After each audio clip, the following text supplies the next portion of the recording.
तुम्ही फक्त एक दिवस रमावतीला जाण्याची परवानगी द्या मला आणि सही केलेला एक कोरा चेक पण द्या.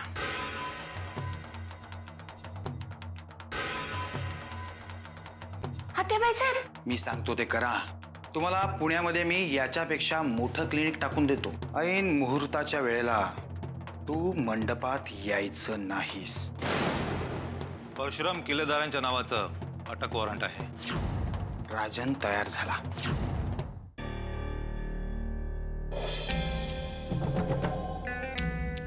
काय माडिक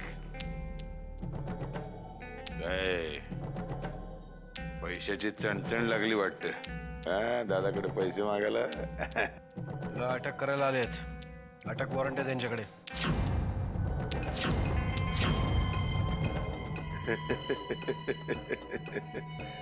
काय डोकं बिकं फिरलं काय माडिक साहेब? कोणासमोर बोलताय तुम्ही? नाही साहेब, म्हणजे मी तुम्हाला अटक करायला नव्हतो आलो. माडिक, मग काय लग्नाच्या पत्रिका वाटायला आलायत? तसं नाही साहेब, पण हे तुमचे बंधू आहेत म्हणून आम्हाला 10 वेळा विचार करावा लागतो. कायद्यापुढे कोणी कोणाचा भाऊ नाही. पण ह्यांना जर अटक केली तर तुमच्या प्रतिष्ठेला तडा जाईल म्हणून. माझी प्रतिष्ठा गेली खड्ड्यात. साहेब, एक तोडगा आहे माझ्याकडे. म्हणजे परशुराम साहेब काही दिवसांसाठी बाहेरगावी गेले तर मी सगळं मॅनेज करू शकतो. माडिक, कायद्याचे रक्षकच जर का भक्षक झाले तर सामान्य माणसांनी जायचं कोणाकडे? पण साहेब, तुमच्या अंगावर वर्दी आहे म्हणून, नाहीतर धक्के मारून बाहेर काढलं असतं तुम्हाला. 2 दिवसात तुमच्या बडतर्फीची नोटीस निघेल. माफ करा साहेब, तुमचे भाऊ आहेत म्हणून, नाहीतर रस्त्याने बेड्या घालून फरफटत नेलं असतं. मग घेऊन का नाही गेलात अजून? करडे,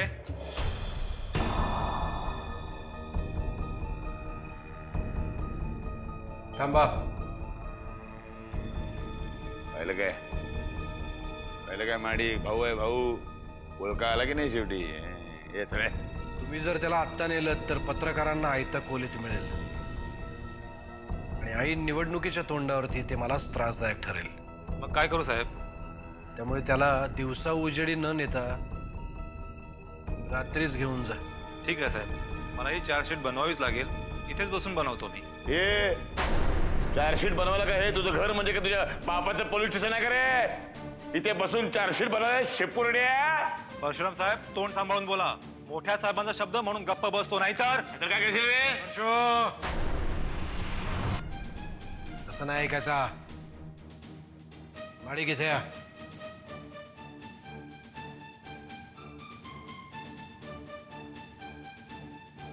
मी काय सांगतोय ते नीट ऐका इन्स्पेक्टर साहेब.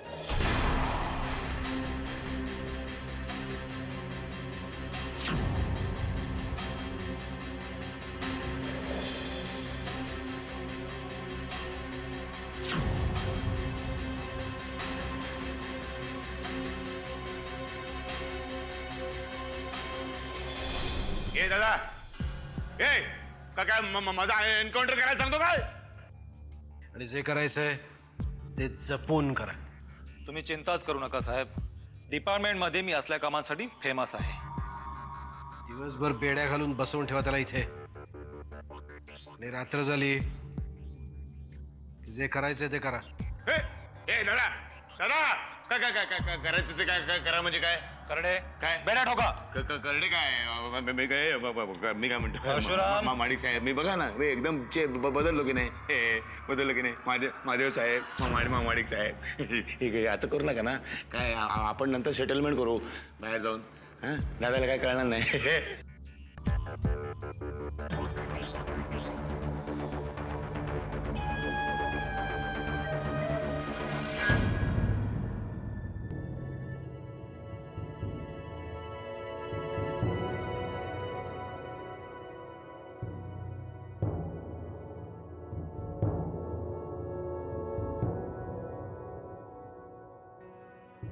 मला आतेबाईंशी बोलायचंय.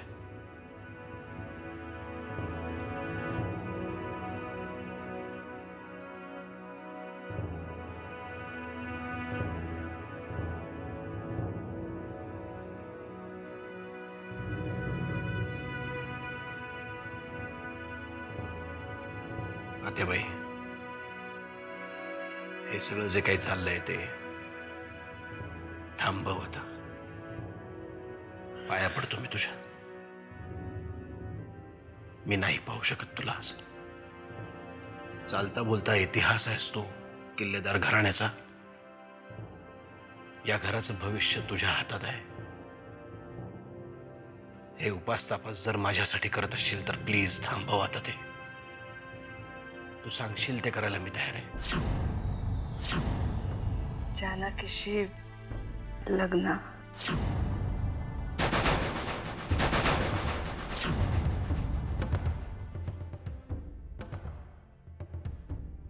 चालेल, तू जे सांगशील ते करायला तयार आहे मी. पण अशी झिजू नकोस. चंदनासारखी झिजणारी आतेवाई नकोय मला. सागाचा गुणधर्म घेऊन अख्खं घर पेलणारी तुळईसारखी राहा. जानकीशी लग्न.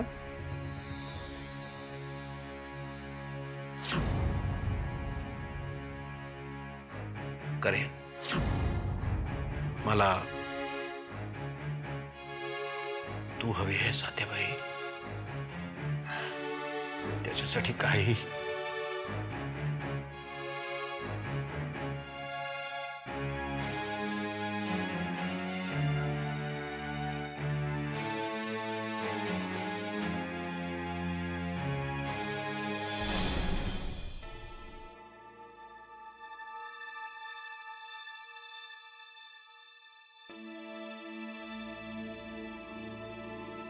माडिक साहेब, पगार किती मिळतो तुम्हाला? माझ्या गरजा भागू शकतील एवढा पगार मला मिळतो. गरजा थोडा वाढवा की पैसा आम्ही पुरवतो. माझ्या पगारात मी सुखी आहे साहेब. सध्या तुम्ही तुमचा विचार करा. माडिक, पैसा माझ्याकडे पण रगड आहे. दादाच्या दिकाव्यावर जाऊ नका. हवे तेवढे पैसे देईन मी तुला. प्रश्न पैशाचा नाही आहे साहेब. हे काम जर मी चोख केलं तर साहेब माझ्या प्रमोशनचं बघणार आहेत. शेवटी काही झालं तरी भावी मुख्यमंत्री म्हणून पाहिलं जातं त्यांच्याकडे. कुठे नेऊन मारणार मला? अजून जागा ठरली नाहीये.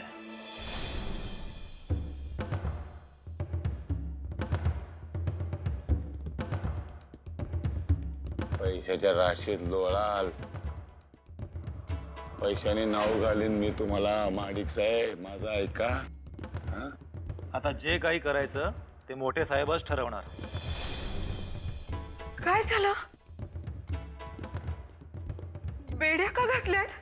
अगं, या सगळ्या लोकांनी कट रचलाय मला लटकवण्यासाठी. हा, तुला सांगतो, पोराचं तोंड सुद्धा बहुतेक पाहत नाही मी आता. असं का बोलताय तुम्ही? अगं बये, दादानी तर याला माझं एन्काउंटर करायची ऑर्डर दिले. इन्स्पेक्टर साहेब, अहो काय म्हणतात हे? मी तुमच्या पुढे पदर पसरते, पण यांना मारू नका. अगे येडे, याच्या समोर कुठे पदर पसरते? हे तर दादाचं कुत्रा आहे. कुत्र ते बुक म्हणलं की बुकतंय, थांब म्हणलं की थांबतंय. पदर पसरायचा दादा समोर जाऊन पसर. इन्स्पेक्टर साहेब, यांच्याकडून काय गुन्हा घडलाय? पतपेढीच्या मॅनेजरला मारहाण केली यांनी आणि एका आर्थिक गैरव्यवहारातही ते सामील आहेत. म्हणून यांना आम्ही अटक केली आहे. केली नाही, खोटं बोलतोय तो. करायला लावली दादांनी. बरोबर आहे तुमचं. ह्या केसमध्ये मोठे साहेब जे सांगणार तेच होणार. त्यांनी सांगितलं सोडा, आम्ही लगेच सोडू. नाहीतर पुढे तुमचं काय करायचं तेही ठरलंय आमचं. साहेब, मी हात जोडते तुमच्या पुढे. तुम्ही काही करा, पण यांना वाचवा. कुत्र्यासमोर हात नको जोडू. हात जोडायचे दादा समोर जोड. त्यांनीच काय केलं? मगाशी बोलला की नाही तो? काय बोलला? दादानी सोड म्हणलं तर सोडू आम्ही म्हणला. दादाचं कट कारस्थान आहे. रडू नको ग बाई. हे रडू नको. भोकाड पसरू नको. भोकाड पसरायचं ना, दादाच्या समोर जाऊन भोकाड पसर. दगडाला काय पाजर फुटला तर फुटला, नाही तर तुझं कुंकू पुस. पोरगा अनाथ होणार. असं काय बोलते? जा दादाकडे जा. हा, दादा समोर पत्र पसर. भीक माग.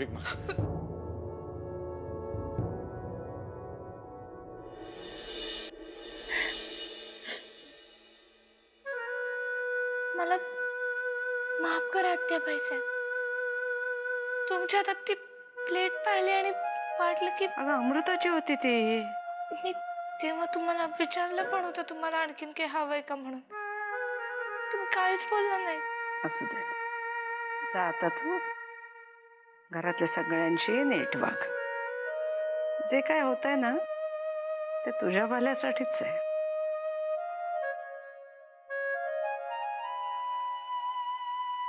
आणि हे बघ, जाताना दार लावून घे. मी आता जरा वेळ झोपणार आहे. दामूला बाहेर थांबायला सांग. आणि कोणी आलंच दरवाजावर तर मला काही जाग येणार नाहीये. मी झोपते थोडा वेळ.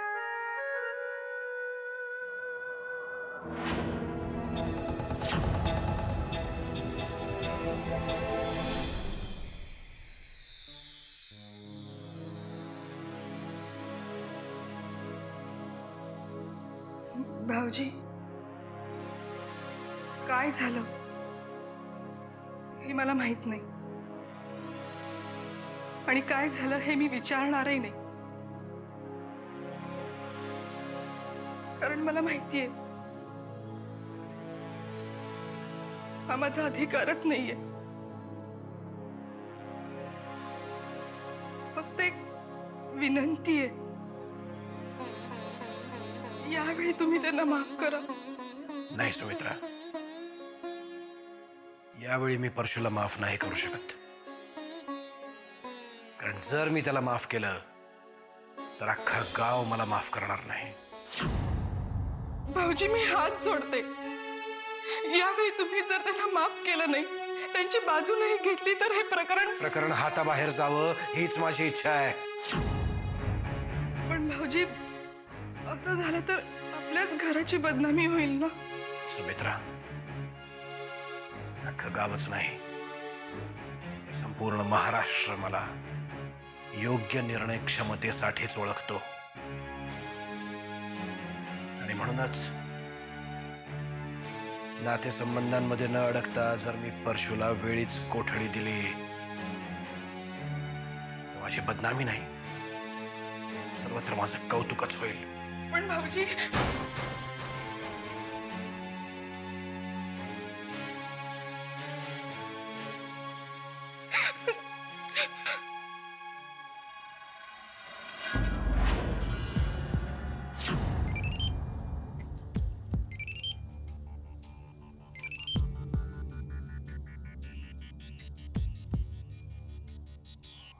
हॅलो. हा राजन, बोल. अमृताताई, अमृताताई, मला तुम्हाला काहीतरी सांगायचं आहे. हा, बोल ना. Hello. Hello Rajan. Hello. Hello. Hello. Hello Rajan, अरे मला तुझा आवाज येत नाहीये. हॅलो. हॅलो. हॅलो.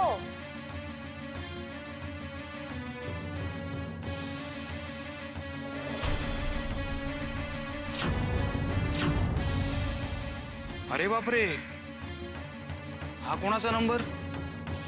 हा तर अमृताताईंचा नंबर. काय राजन शेठ, कोणाला फोन करताय तुम्ही? आमच्याकडे तर हा नंबर सुद्धा नाही, आणि असता तरी फोन करताना 10 वेळा विचार केला असता मी. नंबर का डिलीट करताय? कारण या नंबरची तुम्हाला काहीही एक गरज नाहीये, म्हणून डिलीट केलाय. पाठ असेल तर मेंदूत नाही डिलीट करा, नाहीतर तुमचा मेंदू खोडून काढावा लागेल. वाकणीस खूप झालं हा. अरे वा, वाकणीस काकांवरून आता एकदम वाकणीस झालो का? बरं, ते जाऊ दे. हा बाबू, हा यापुढे तुमच्या आईसाहेबांच्या उशापाशी असेल. बघा, मी इथं थांबणं जास्त गरजेचं आहे. तुमची गरज तिकडं मुंबईमध्ये जास्त आहे. चला, हट्ट करू नका, गाडीत बसा. बसा, शांत बसायचं. बाबू, त्यानं जर तिकडं काही गडबड केली तर लगेच मी तुला फोन करेन, आणि तू तुझं इथलं काम करून टाक.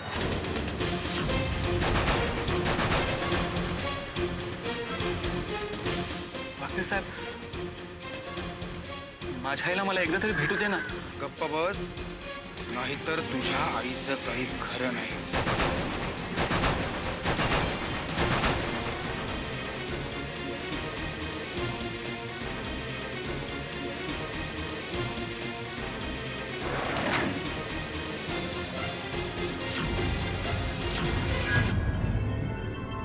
खरंच हा काय तमाशा चाललाय? का आता काय झालंय? बाहेर पोलीस आले, परशू भाऊजींना अटक झालीये. तिथे त्या सुमित्राने रडून रडून गळा काढलाय नुसता, आणि तरीही मोठ्या भाऊजींना काही पाजर फुटेना. हे बाहिल्या, ह्यात तू इतकं डिस्टर्ब व्हावंस असं काय घडलंय? म्हणजे काय? हे जे काही चाललंय ते जर का बाहेर उद्या पत्रकारांना कळलं तर माझ्याच निवडणुकीवर त्याचा परिणाम व्हायचा. अगं कसली तुझी निवडणूक? तुम्ही ऐनवेळी नाही म्हटल्यावर मोठ्या भाऊजींनी राखीव मतदारसंघासाठी माझं नाव धरून ठेवलंय. लक्षात आहे ना? तुझं कसं होत चाललंय माहिती अहिल्या? अंदमानमध्ये सुनामी आल्यानंतर घरचा शॉवर सुद्धा उघडायला घाबरणारी लोक असतात बघ, तसं वागतेस तू. तुम्हाला हे प्रकरण जितकं साधं आणि सरळ वाटतंय ना तितकं नाही येते. परशू भाऊजींवर हाफ मर्डरची केस आहे. Now let me tell you one thing Ahilya, याआधी परशू असं मूर्खासारखा अनेक वेळेला वागलेला आहे आणि त्याचे परिणाम भोगतही आलेला आहे. पोलिसांनी पकडून नेणे. एनिवे, हे बघ, आत्याबाई बघेल काय ते. हो ना, पण दरवेळी मदतीसाठी धावून येणाऱ्या आत्याबाई आता कुठे आहेत? तिकडे ती सुमित्रा एकटी धावपळ करते, पण तरीही कोणी तिला भीक घालत नाहीये. एक मिनिट, तुला जे काही बोलायचंय ते आता स्पष्ट बोल. आत्याबाई दार उघडायला तयार नाहीये. मोठे भाऊजी मूग गिळून गप्प बसले आणि एक साधा इन्स्पेक्टर आपल्या घरात वॉरंट घेऊन फिरतोय, शिवाय मान वर करून बोलतोय. हे सगळं आहे ना, मला खूप संशयास्पद वाटतंय. नक्कीच कुठला तरी कट शिजतोय घरात. उद्या जेवणात साधा खडा आला ना तरी सुद्धा तुला वाटेलच काहीतरी कट शिजतोय. मला सगळं कळतं. दूधखुळी नाहीये मी. माझं बोलणं आणि माझं महत्व तुम्हाला नेहमी उशिरा कळत आलंय. तू उगाच का त्रास करून घेतेस अहिल्या? कारण हे सगळं आपल्या अवतीभोवती घडतंय, तेही आपल्याच घरात. मी याच्याकडे दुर्लक्ष करायचं का? मी करतो तसं लक्षच द्यायचं नाही. म्हणूनच तुम्ही आहात आणि मी आहे. आता बघाच मी या सगळ्या गोष्टीचा छडा लावते का नाही.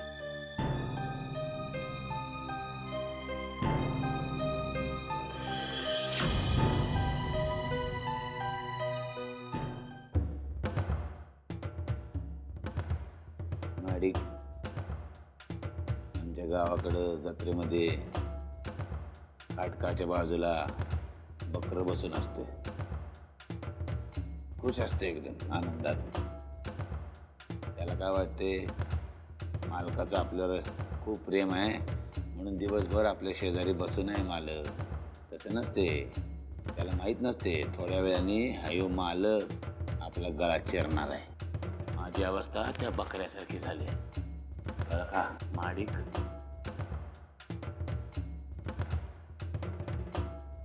ये बाई, रडू नको. दादाकडे गेली होती ना, मग तो काय बोलला ते सांग. मी त्यांची खूप विनवणी केली हो. मी त्यांना असंही म्हटलं की निदान आमच्या बाळाचा तरी विचार करा. असंही बोललो मी त्यांना की यांना अटक झाली तर आपल्या सगळ्या घराची अबरू जाईल. ए बाई, तुझं कीर्तन नको सांगू. दादा काय म्हणाला ते सांग. भाऊजी म्हणाले की परशुला अटक झाली तर त्यांचा जयकारच होईल. असं म्हण. दादा गेला खड्ड्यात. आत्ताच्या आत्याबाईकडे जा. मी गेले होते आत्याबाईकडे, पण त्यांचा दरवाजा बंद होता. अगं मग फोड ना दरवाजा. काय ताकद कमी पडली काय? का तुला पण वाटते नवरा मरावा म्हणून? नाही, तसं वाटत असेल तर सांग. आता त्याचं डोकं फोडून जीव देतो इथल्या इथं. नाही हो, असं का बोलताय तुम्ही? मी बराच वेळ दरवाजा ठोठावला पण त्यांनी उघडला नाही. तेवढ्यात तिथे दाखवला आणि म्हणाला की त्याला बरं वाटत नाहीये, झोपू द्या, म्हणून मी इथे आले. पाहिलं का माडिक साहेब, रक्ताची नातीच उलटी फिरायला लागली. नरसिंहाच्या बरोबर आत्याबाई सुद्धा कटात सामील झाले.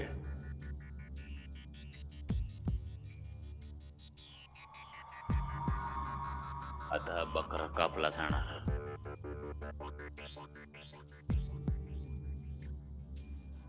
कापला जाणार बकरा.